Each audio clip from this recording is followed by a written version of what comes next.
what are we doing in the black community? The number one consumer of a Mercedes-Benz is us. Us. The number one consumer of a Gucci and a Louis Vuitton, us. And they don't even advertise. Why is it that in the black community, we are always the number one consumer, but we're not the number one creators?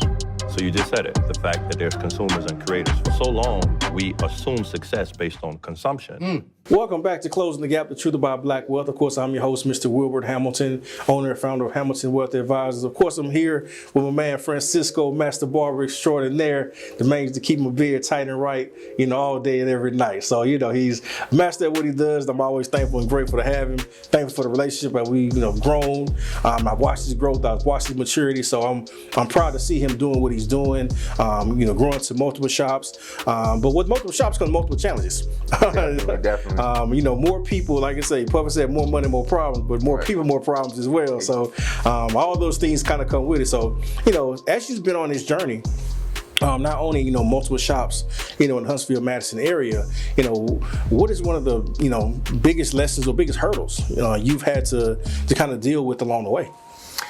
Well, let's just start with multiple shops. You can't be in both places at the same time. So that being said, there's multiple barbers. Everybody's different. And I've learned that I had to understand everybody differently. I can't group everybody as one, because they are the ones that are putting in the work at the end of the day, and I'm right there with them. Mm-hmm. But there's times I'm not in there. And so they have to make sure that the name and the quality and the service is held to our standards. So making sure that we're all on one accord, making sure that just do with the COVID right now. That's a crazy hurdle for us. I mean, we're blessed. The Lord's definitely blessed us because, a lot of businesses have shut down, and that was a hurdle to get through. And to have 2 locations and make sure we're all healthy and that we're still able to provide for our families was a hurdle. But we've made it through. We're still going through it together. I know we're not the only ones, so we continuously to work towards moving forward. Okay, so with having those multiple barbers, those multiple personalities, and as you transition, I know as a business owner myself, early on, and even to this day, I would always have an issue with trying to place, my passion and energy in the bodies of other individuals. I realized just kind of from a business standpoint is, I had a fear of that stopped me from growing my business because I always wanted to try to duplicate myself. And I was trying to put my passion and energy inside of other people, and I didn't feel like that was possible. But I had to come to the realization and understanding of they don't have to be me, they just have to have some of the discipline and habits that I have. And they can have their own personality, they can put their own spin on things because everybody has their own gifts and talents. And the way you do something may be a completely different way from the way they do it, but that's okay. So me understanding and kind of growing to the point now where I'm a lot more open, and I have a process in place like you spoke of, how has it been, juggling those different personalities, and, what are some of the trials and triumphs that you've had along the way? Well, I look at it like this now. I used to look at it as it was a problem. Same thing would keep me at bay, I guess, for scaling the business in the beginning. But everybody is different for a reason. So I use that actually as a way to catapult my growth, because now I can reach different demographics, different people with different personalities. Somebody may like me and may not particularly like this one barber or how they carry themselves, and it might be another client that loves how that barber carries themselves and particularly don't care for me. And that's fine. As long as everybody's respecting each other, it's not a problem. Everybody attracts someone different, and that's how the shop is actually able to grow. Well, absolutely. And that's great that you've taken on.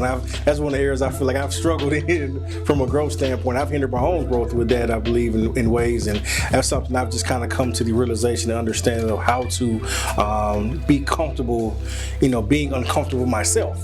in that particular area of business and okay with those different personalities, and everybody has different goals, objectives, and everybody may not want to be a barbershop owner. They just are happy being an employee at the barbershop. But with that being said, I mean, you do run into those times where, of course, everybody has their own dreams and ambitions. So, tell me one of the struggles that you found, with dealing with those multiple personalities. Well, I never take it personal. That was the biggest thing, and that's the hardest thing too, especially when you're so passionate about your own business. Absolutely. And you always feel like, oh, I'm like one step to where I want to be, and then you feel like it's a blowback, but it's not. You have to respect what other people's dreams and admirations are, and that's very important that you know that. And you also have to put not necessarily a expiration date on someone, but just know that in the future that they might want to go ahead and do their own thing, whether it's open up another shop or they have a different venture they want to jump into. So knowing that is trying to make sure that there's a well enough balance.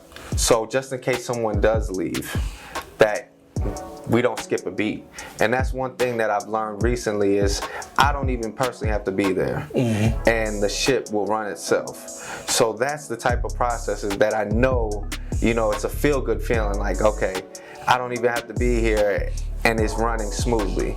That's when it's like, okay, now I'm ready to go ahead and take it to the next level. Well, I'm a firm believer, you don't have a business until you're making money when you ain't there. So if you have to be there at all times in order to continuously make a profit, we need to look at your business model. The fact that you've scaled your business in a way where now you are able to remove yourself and revenues are able to continue to come in, things are able to continue to function, that's going to allow you to scalability to continue to grow and take over new territories and look at other shops that you're possibly already looking into or far expanding into, other neighborhoods, other areas, and other cities and whatnot. So, that's kudos to you just having the open mindset. I think that's something that a lot of people struggle with, is being open-minded. It's something I struggle with myself personally. I'm a very, not closed-minded person, but I'm a very passionate person. And like I say, I was able to turn my passion into profit for me, but it's another level that you have to get to in understanding how to utilize someone else's passion and to help them profit. And I think that's the next phase of life and how we help close the wealth gap. Be right back. Welcome to Hamilton Wealth Advisors, where our goal is to change the financial landscape of the African American community by providing the best of the best in financial professionals to help close the gap on financial wellness, wealth creation, and wealth transference. We're continuing to expand and grow our reach and add qualified advisors to our team. Help us to teach our community how to create generational wealth.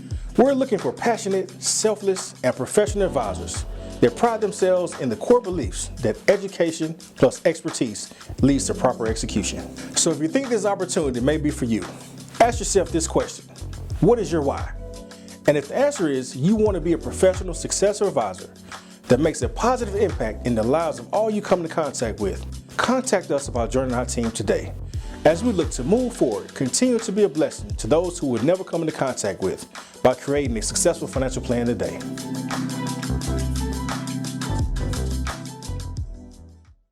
Welcome back to Closing the Gap, the truth about Black wealth. Of course, I'm your host, Mr. Wilbur Hamilton, owner and founder of Hamilton Wealth Advisors. Here with my man Francisco, and we've been having a wonderful time, kicking a lot of game, giving a lot of information. Hopefully be able to benefit and value to you, something you can take home and imply and import into your own business. So if you don't have a process, you need one. If you are not able to scale, we need to look at why you're not able to scale your business. What are you doing wrong? What kind of professionals are you working with? Do you have a bookkeeper? Do you have a CPA? Do you have an attorney? Working with these various professionals and individuals is going to allow you to have access to information to be able to grow, not just growth, but productive growth. Because like we say, all money ain't good money. Exactly. I call a lot of money a payday advance because as quick as it's coming in is as fast as it's going out. So you want to make sure that you're able to scale your business in a productive way and you have a process in place. And with that being said, I know, there are different processes for a lot of different individuals, and, what systems have you, placed inside of your business to help track your growth? And, what are the metrics that you're currently using that, puts you in a position where now it's okay to go from one shop to two and two shops to three? So a few things that I look at. I use my scheduling system as one. It definitely lets me know when we have new clients and returning clients. So that's a big one. Another one I also at the end of the week, I get an email update through my POS system, and it lets me know where we are, how was it last week, and so that right there lets me know. Every time I look at that, I say, well, what can we do better? Are we marketing right? Is it just a slow time of the week? Is it a slow period of the month? All these things I take into account. But once I find that consistent number, and that's what I go off of. Okay. Well, the biggest thing is that, the fact that you're tracking that. I've been to many barbershops in my day, and you can tell a lot of guys, they're just cutting. They have a schedule, and they just have people coming in, and they have routine customers, but they have no way of actually tracking their growth and their sustainability, and that's what we actually need to be able to enhance and open up multiple shops. And how do I know when I'm in a position where I can bring on new barbers? How do I know when I'm in a position where I can redo my shop? Financially, I have to have some checks and balances in place. And these are things that we kind of talk about, throughout, the number of different episodes is, the lack of trust in professionals. And the value of professionalism. So for me, I had a great respect, for you because of your professionalism.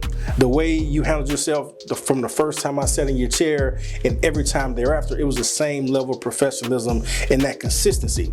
I think all too often in our communities, we haven't respected true professionals the same way. And I know we've had many conversations about the difference between a tax preparer and a CPA. The difference between, someone who's, just telling me how much to pay for my taxes and actually, creating a tax plan to help me reduce, lower, and turn some of those tax liabilities into profitable assets by shifting the way we do some different things. So, we always are big about, having professionals, utilizing professionals, because they can provide insight.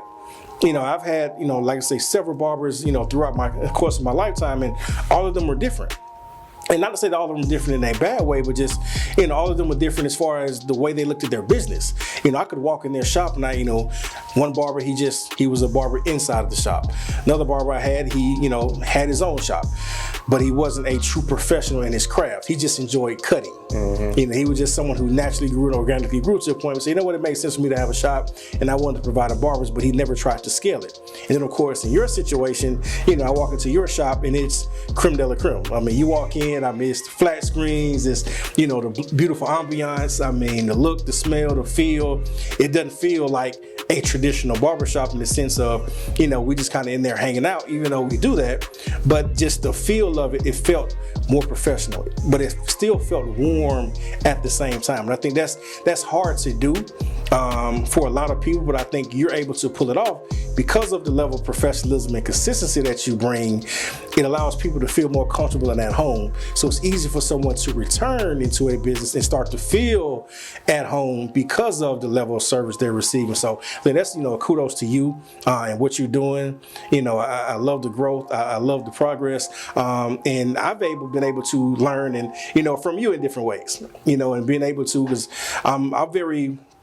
I'm probably not as process oriented as I should be, but that's something that I've picked up along the way, and I do a lot better job at now, is being able to not necessarily, like you say, duplicate yourself, but putting a process that's repeatable in place that allows other people to step into your organization, that they can now follow the process, and now they can see some success, which makes them actually more passionate, which actually makes now you more profitable. Exactly. And those are, kind of things and steps that we all need to take, and, and just seeking information. One of the big keys that you spoke about earlier is relationship building. And when we met, like I said, in a Mexican restaurant, and I did know that, this was going to turn into a multi-year friendship, barber relationship. This was just someone saying, hey, you know what? I think I can help you. And you saw I needed some help.